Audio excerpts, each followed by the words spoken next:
नमस्कार साथियों, आज जो एक विशेष प्रकार की जो बीमारी है एफएमडी, जो खुरपका मुंह पका डिजीज़ के नाम से जानी जाती है, उसके बारे में मैं वीडियो लेके आया हूँ कि आप अपने पशुओं को कैसे बचा सकते हो। क्या ऐसे देसी इलाज है कि पशु में यदि ये बीमारी से ग्रसित हो गया है तो उसको कैसे बचा सकते हो। तो साथियों, एक प्रकार की वायरल डिजीज़ है और वायरल डिजीज़ में वैक्सीनेशन करवाना बहुत ज़रूरी है, क्योंकि यदि एक बार पशु है वो रोग से ग्रसित हो जाता है, बीमारी के संपर्क में आ जाता है, तो उसके रिकवर होने के चांसेस है वो बहुत ही कम रहते हैं। तो इसलिए इसमें साल में 2 बार इसकी वैक्सीनेशन करवाना हमारे पशु में बहुत ही ज़रूरी है। वैक्सीनेशन करवा लिए, फिर भी यदि मान लीजिए आपके पशु में ये समस्या हो गई है तो आपको क्या क्या इसमें लक्षण दिखाई देंगे पशुओं में।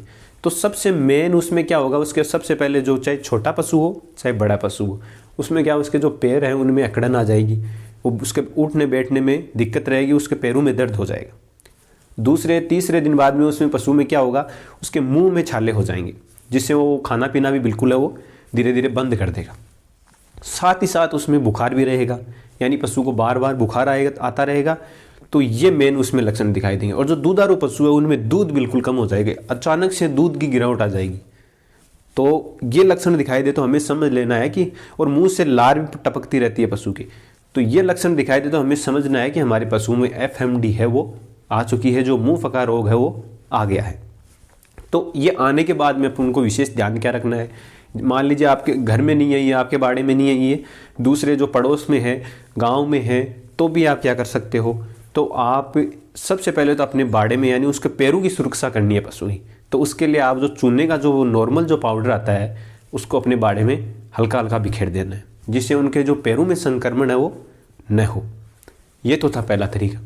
दूसरा, आपको ये एक वायरल बीमारी है और वायरल बीमारी में किसी भी, चाहे इंसान हो चाहे पशु हो, उसके बॉडी की इम्यूनिटी बढ़ती रहनी चाहिए, यानी उसकी इम्यूनिटी, रोग प्रतिरोधक क्षमता या ज़्यादा रहेगी। तो यदि वायरस उसके संपर्क में भी आएगा तो उसको ज़्यादा नुकसान वो नहीं पहुंचाएगा। तो इसके लिए आपको एक विशेष प्रकार का हमने काढ़ा तैयार किया है। वो काढ़ा अपने पशु को 4 से 5 दिन तक लगातार देना है। तो काढ़े के तौर पे सबसे पहले लेनी है आपको क्या, गिलोय। वो लेनी है 100 ग्राम गिलोय, जो हरे पत्ते आते हैं उसकी गिलोय लेनी है। लेके उसको आधा लीटर पानी में उबालना शुरू करना। और जब वो पाव भर पानी, यानी आधे से भी आधा बच जाता है, वो आधा लीटर से यानी पाव पानी बच जाता है, उस टाइम उसमें क्या करना है, उसमें 25 ग्राम काली मिर्च और 25 ग्राम उसमें हल्दी डाल देनी और फिर उसको उबालना बंद कर देना है। बंद करने के बाद में उसमें 50 ग्राम घी डाल देना है।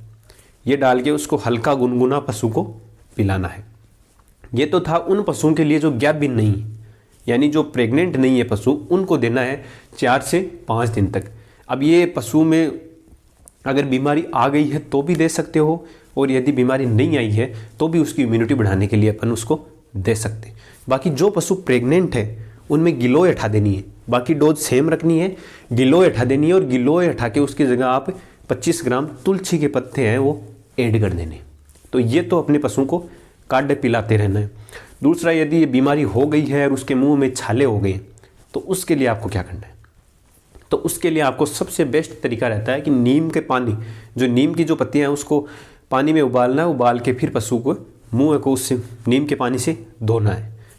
धोने के बाद में आप उसमें जो तिल्ली का जो तेल आता है वो डाल सकते हो, यानी 20 ml सुबह डाल दिया, 20 ml शाम को डाल दिया बड़े पशु में, और जो छोटे पशु है उनमें 5-5 ml डाल दिए। ये डालते रहना है।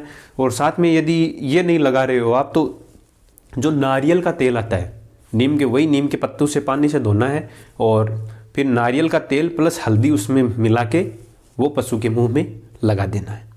तो ये तो थे मुख्य तरीके। और पशु को सॉफ्ट जो यानी मुलायम जो आहार है, चाहे पशु आहार हो चाहे कोई रिंज का हो, कोई हरा चारा हो, उसको अच्छी नॉर्मल जो मुलायम जो डाइजेस्टिव कर सके, जो पचा सके, वैसा उसको आहार देते रहना है। उसको हार्ड आहार है वो नहीं देना है, वरना उसको इसोफेगस में ऑलरेडी उसको छाले हो रखे हैं तो वो उसको खा नहीं पाएगा। ये तो था मुंह के लिए।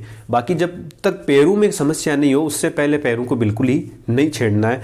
और यदि पैरों में समस्या बढ़ जाए, यानी उसके पैरों में छाले हो गए हैं, तो उसके लिए आपको क्या करना है, पशु को अच्छे पक्के परस में ले जाना है और फिर या तो आप हल्के जो लाल दुआ का घोल है उससे धो सकते हो, या फिर वही नीम के पानी से उसको धोना है। धो के वहाँ पर भी आप क्या कर सकते हो, ये जो नारियल का तेल और जो हल्दी है वो उसको लगा सकते हो। ये दिन में 2 बार लगानी है, लेकिन जब तक पशु के पैर सूखे नहीं तब तक उसको मिट्टी में नहीं ले जाना है, उसको पक्के फर्श पे ही रखना है। और साथियों, मैंने आपको जो तरीके बताए हैं वो उसमें 100% कारगर हैं। बाकी यदि जिन पशुओं में समस्या ज़्यादा बढ़ जाती है तो उनको दिखा लेना भी ज़रूरी होता है। वेटनरियन जो डॉक्टर हैं उनसे सलाह मशूरा, उनसे ट्रीटमेंट है वो भी करवाना ज़रूरी रहता है, क्योंकि जो प्रेग्नेंट पशु है उनमें जो गर्भपात की समस्या है वो हो सकती है, क्योंकि ये वायरस है, ये पशु के शरीर में गर्मी पैदा करेगा जिसमें वो उनका एबॉर्शन है वो भी हो सकता है। इसलिए इस चीज़ का भी हमें ध्यान रखना है। बाकी इसमें ज़्यादा एंटीबायोटिक वगैरह पशु को नहीं लगवानी है, वरना पशु है वो खाना पीना बिल्कुल ही बंद कर देगा।